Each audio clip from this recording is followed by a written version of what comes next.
harcèlement. Bonjour à tous et bienvenue dans ce dernier épisode de podcast, l'impact du harcèlement scolaire sur la santé mentale. Bonjour Dr De Lorenz. Bonjour. Merci d'avoir accepté notre invitation. Donc ma première question sera, à partir de quel moment faut-il s'inquiéter et consulter un professionnel de santé ? Il faut consulter un professionnel de santé à partir du moment où vous avez un changement de comportement dans le comportement habituel de votre enfant, qu'il soit isolé, qu'il devienne irritable, qu'il passe plus de temps devant les écrans, qu'il y ait une chute des résultats scolaires.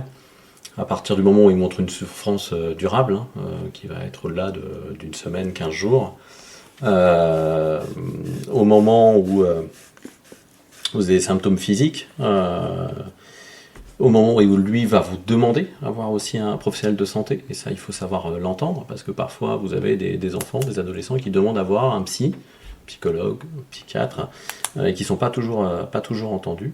Et puis surtout, s'ils commencent à avoir des propos préoccupants, inquiétants autour de la mort. Et donc là, c'est quel professionnel de santé à aller voir. Le plus rapide, c'est quand même de voir son médecin généraliste, parce qu'il est souvent plus disponible. Et lui pourra vous orienter au mieux s'il faut voir un psychologue ou un psychiatre. Il y a peu de pédopsychiatres en France actuellement, donc ce sera probablement plus facile de voir le psychologue, mais le médecin traitant me paraît déjà être une première étape. Et est-ce qu'il faut nécessairement un écrit du médecin traitant pour pouvoir prendre rendez-vous avec un pédopsychiatre ? Non. En France, on peut voir un pédopsychiatre, même un psychiatre, jusqu'à 25 ans, sans avoir besoin de passer par le médecin traitant.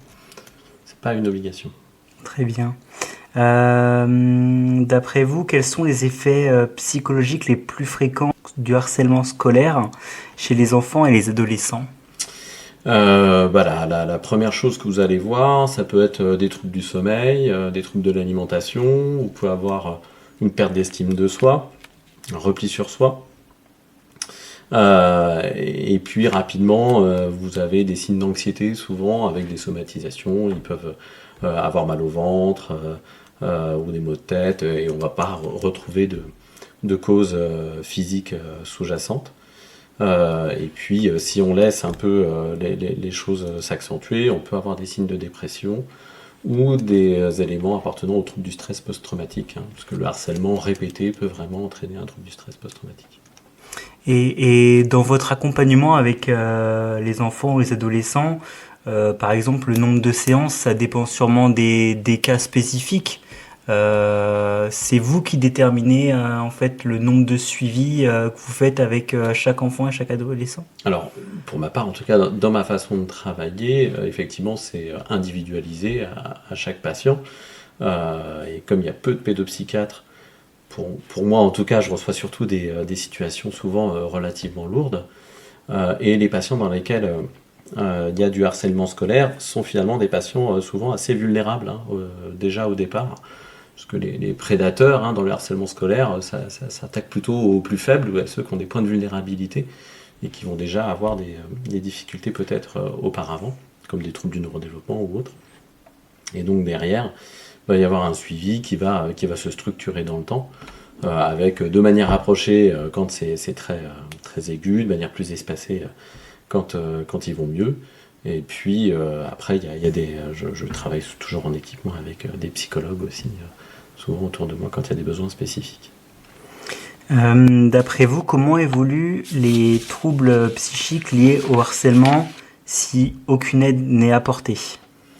C'est un petit peu la suite de ce que je vous disais là juste avant. Les troubles vont avoir tendance à se chroniciser. Donc si l'anxiété, elle, se chronicise, peut avoir des troubles type l'anxiété généralisée, avec vraiment une anxiété très envahissante, une anxiété sociale, et on va voir apparaître ce refus scolaire anxieux, ce qu'on appelait la phobie scolaire, avec des enfants qui vont vraiment avoir de plus en plus de mal à se rendre à l'école.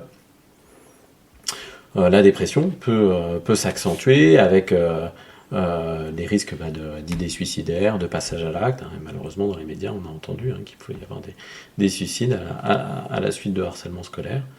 Et puis je reviens sur le trouble du stress post-traumatique. Ce sont des personnes qui vont avoir des flashs, des reviviscences des scènes, qui vont faire des cauchemars autour de ça, et bien sûr ça va impacter leur quotidien de manière importante. Dans la continuité de la prochaine question, comment la famille peut commencer à accompagner son enfant avant de pouvoir aller voir un professionnel?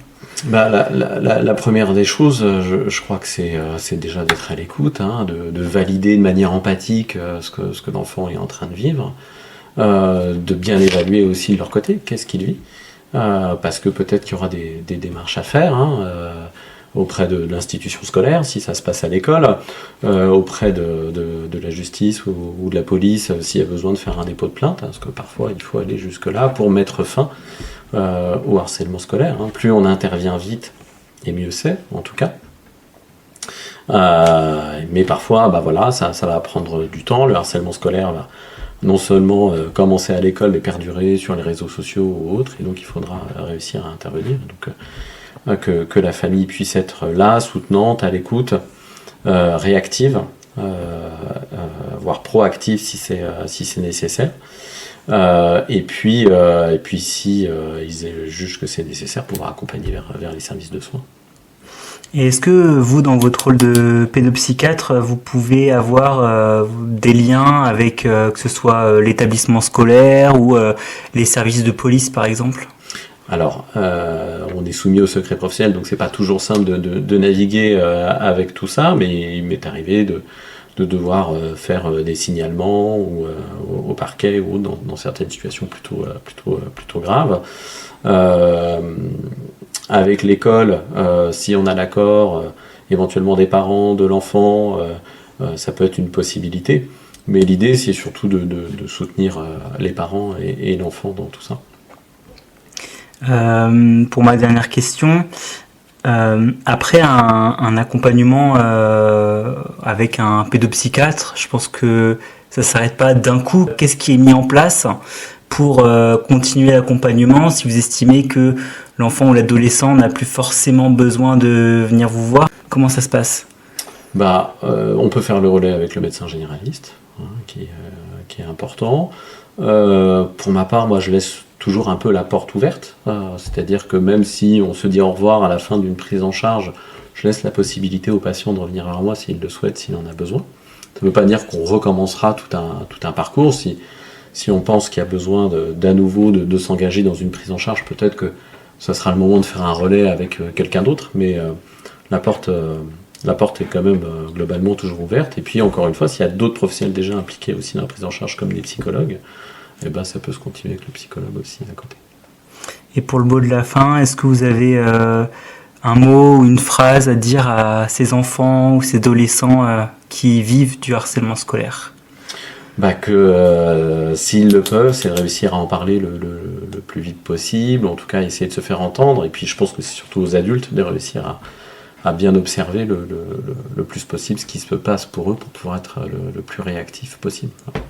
D'accord, merci beaucoup Monsieur de Rennes. Je vous en prie. À bientôt pour un nouvel épisode.